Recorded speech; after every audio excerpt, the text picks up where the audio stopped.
Se va a desterrar la corrupción del país y se va a desterrar la corrupción y la impunidad. ¡Me canso ganso! Buenos días, presidente. Paul Velázquez desde Los Mochis, ni uno más, ni un corrupto más en gobierno. 3 puntos, presidente, y en el primero solamente es un recordatorio a nuestro secretario de Salud, el doctor Alcocer. Durante todos estos meses le hemos presentado algunos temas pendientes, asignaturas pendientes en la salud pública, el plan de acompañamiento para familias con personas que tienen una persona con Down, autismo, la reforma para la donación de sangre, que sea algo más ágil y práctico, un programa de salud y rehabilitación para los adultos de tercera edad en los asilos, y nos queda, secretario, un médico residente nada más por reinstalar, el médico ecuatoriano. Ojalá sí nos pueda seguir apoyando en eso. Esos son los puntos pendientes en el primer tema. Pero en el segundo tema, presidente, le quiero hablar algo también con salud y fideicomisos. Le platico, el pasado viernes 16 de octubre a las 9 de la noche, un periodista extraído que ha tenido 3 atentados graves, acreditado aquí en la mañanera, con un daño psiquiátrico diagnosticado, que necesita un control de medicamentos fuertes, no ha encontrado el respaldo ni del Seguro Social, ISSSTE, INSABI, la Comisión Ejecutiva de Atención a Víctimas, ni la Secretaría de Gobernación lo apoya. Las vaquitas de los compañeros periodistas y algo es lo que lo mantiene al día. Pero lo interesante es que tuvo una crisis. Afortunadamente esa crisis fue frente a adultos que pudieran tomar decisiones.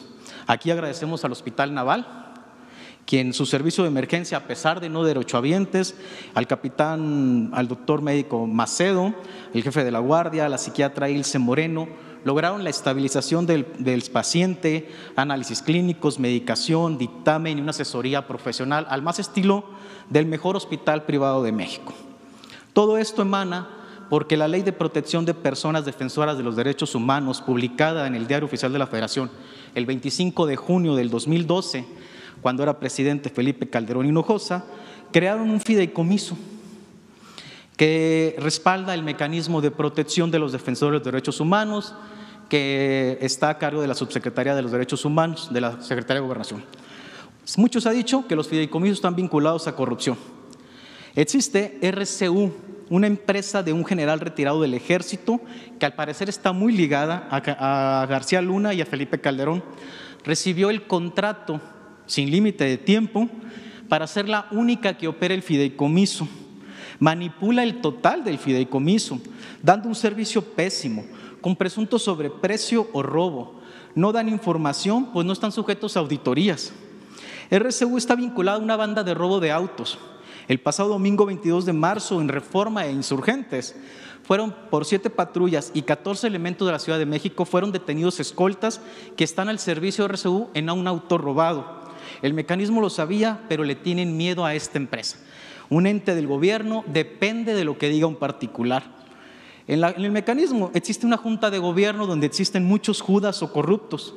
Hay un ente de la Fiscalía General de la República, Luis Jiménez. De la Guardia Nacional están Adrián Chávez y Roberto Martínez. El Consejo Consultivo, Elsa Ángeles Vera, que también son manipulados por esta empresa. Usted mucho ha dicho que lo malo no termina de morir. RCU manipula un mecanismo y tiene un alfil llamado Jorge Ruiz al interior, que hoy es el director operativo y que juega con las vidas de los defensores de los derechos humanos. También ha dicho que lo bueno no termina de nacer. Y afortunadamente, con la llegada de Enrique Irazoque, el nuevo titular, su trayectoria en la búsqueda de personas desaparecidas, en la Comisión Ejecutiva de Atención a Víctimas y en Derechos Humanos, empieza a dar una esperanza. Presidente, la petición es que se analicen los casos de los protegidos más desprotegidos, temas de salud y medicamentos. Se le retire el monopolio a RCU y que se abra el abanico de oportunidades a más empresas. Se le amplíe sobre todo la capacidad al mecanismo de operar. Muchos me han pedido que no hiciera la denuncia ante usted porque temen que usted ordene el cierre del mecanismo y los desprotegidos los protegidos supuestos queden desprotegidos. Presidente, 2 cosas. ¿Qué le dice a esa gente que hoy tenía miedo que yo hiciera esta denuncia? Y 2, ¿qué va a pasar con esos judas que están al interior de este mecanismo? Que vamos a seguir protegiendo a todos, es nuestra responsabilidad, y van a seguir recibiendo apoyos quienes tenían un reconocimiento de atención a través de estos fideicomisos. La función se va a seguir realizando. Lo que queremos es terminar con la corrupción. Estos fideicomisos estaban infectados de corrupción. Había nepotismo, influyentismo, amiguismo, todas esas lacras de la política. Entonces, por eso se optó para desaparecerlos y que la Secretaría de Hacienda maneje los recursos y los asigne a las dependencias que van a dar estos servicios. Por ejemplo, todos los fideicomisos de CONACYT, los que funcionaban en beneficio de investigadores, de científicos, pues desaparecen, pero esos investigadores, esos científicos van a seguir recibiendo los apoyos del CONACYT. Lo que no va a pasar es el que un funcionario como el que era director del CONACYT le traslada fondos, le transfiere fondos a un familiar, millones de pesos, o que el dinero del CONACYT, que es dinero del presupuesto, que es dinero de todos los mexicanos, que es un dinero que debe de utilizarse para fomentar la ciencia, la tecnología, se transfiera a empresas como subsidio a las industrias, o que se utilice ese dinero para construir elefantes blancos, cobrando 2, 3 veces más lo que cuestan esas edificaciones. Eso es lo que sucedía. Yo quiero que un día, porque ya lo he dicho creo que 2 veces, pero no sale nada en el Reforma, ni en el Universal, ni en la radio, ni en la televisión, o a lo mejor sí, pero como no estoy muy informado, quiero que se ponga todo el expediente, que es único en el mundo, que creo que es nota, porque en el ambiente del periodismo se dice la nota es nota, nota es nota. ¿Cómo no va a ser nota? ¿Cómo no van a difundir de que antes de terminar el gobierno de Felipe Calderón se establece un contrato para capacitar a personas, una empresa vinculada a García Luna, y que todavía durante el gobierno de Peña Nieto y hasta nuestros días querían cobrar por una capacitación que se oiga bien y que se oiga lejos? Presentaron un documento para comprobar que habían llevado a cabo una capacitación de 1 hora 37 minutos para capacitar a 3 personas, y ese servicio lo querían cobrar en casi 6 millones de dólares, 5.900.000 y tantos mil dólares. ¿Por qué no ponen la tarjeta?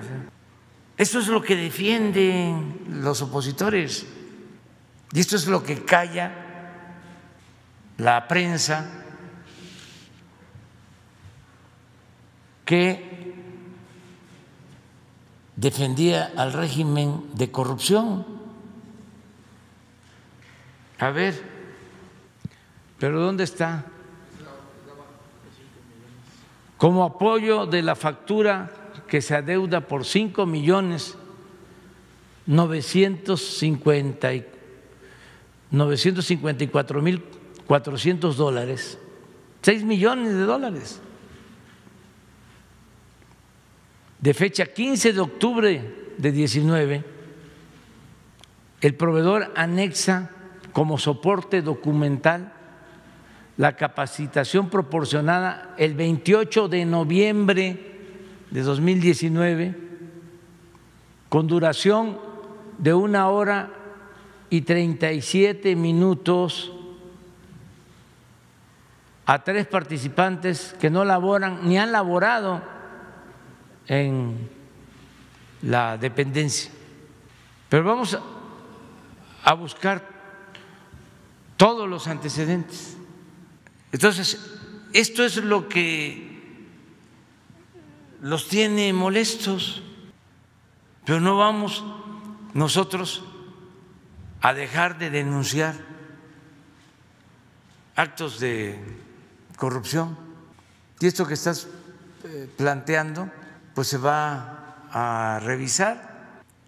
No es dejar desamparados a quienes requieren protección por razones de seguridad.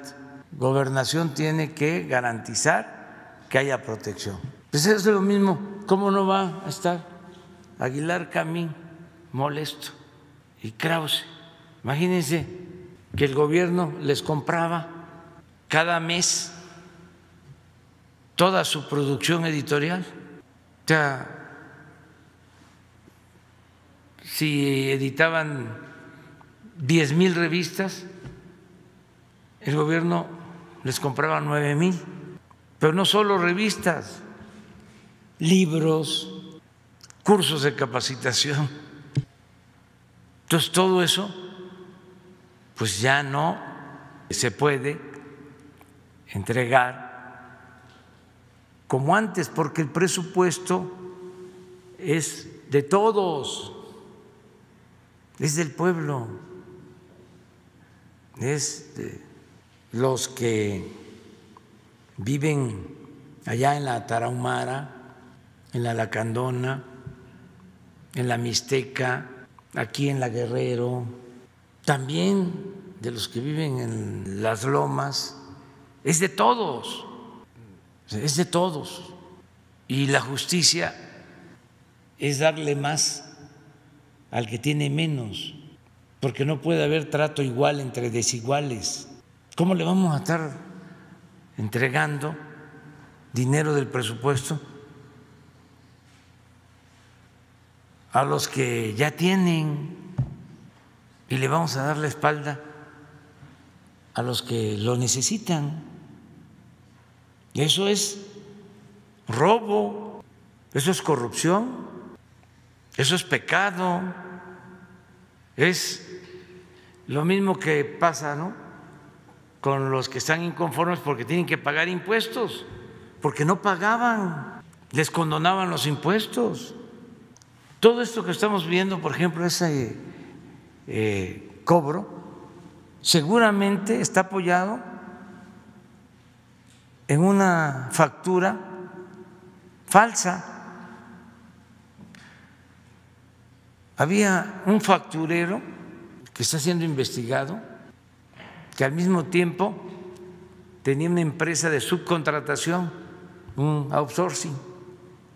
¿Saben cuántos empleados tenía formalmente?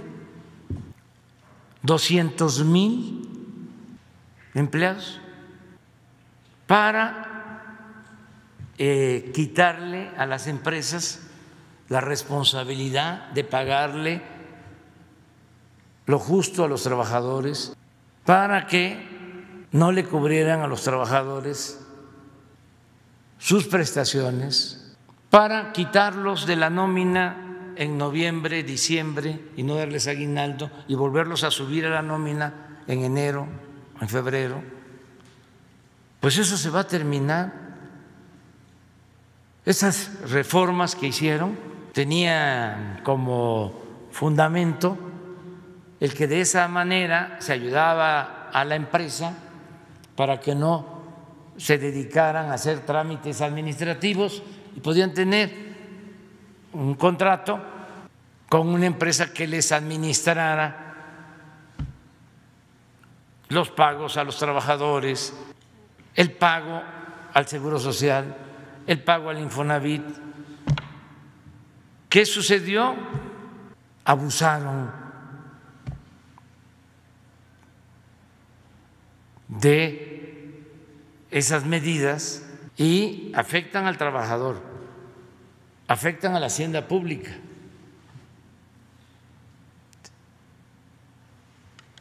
Afectan al desarrollo del país y se fomenta la corrupción.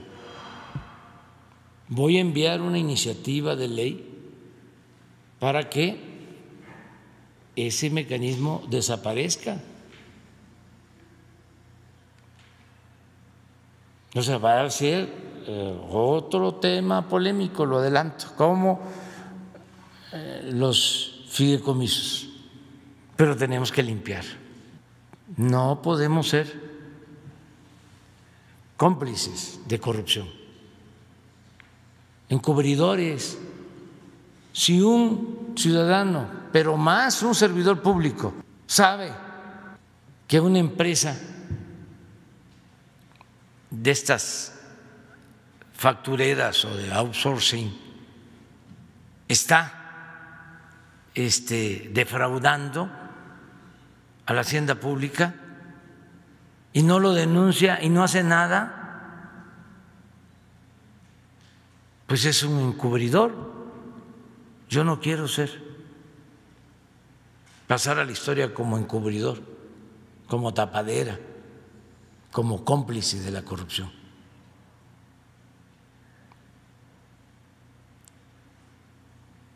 Todo esto es lo que está sucediendo en el país. Qué bueno que esto esté pasando. Nos está dando este proceder buenos resultados, porque las empresas saben que hay en México un auténtico Estado de Derecho. Y por eso están llegando más inversiones. Saben que ya no es un estado de chueco, un estado de cohecho, que no se permite la corrupción ni la impunidad, trátese de quien se trate.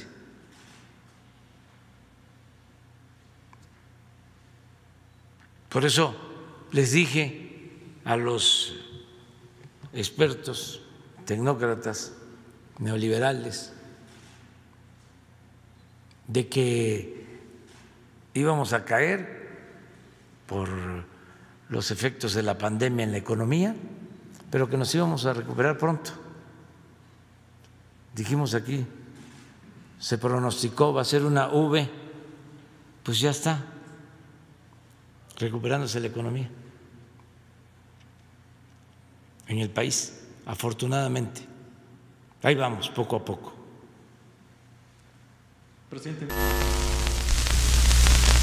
Se va a desterrar la corrupción del país y se va a desterrar la corrupción y la impunidad. Me canso ganso.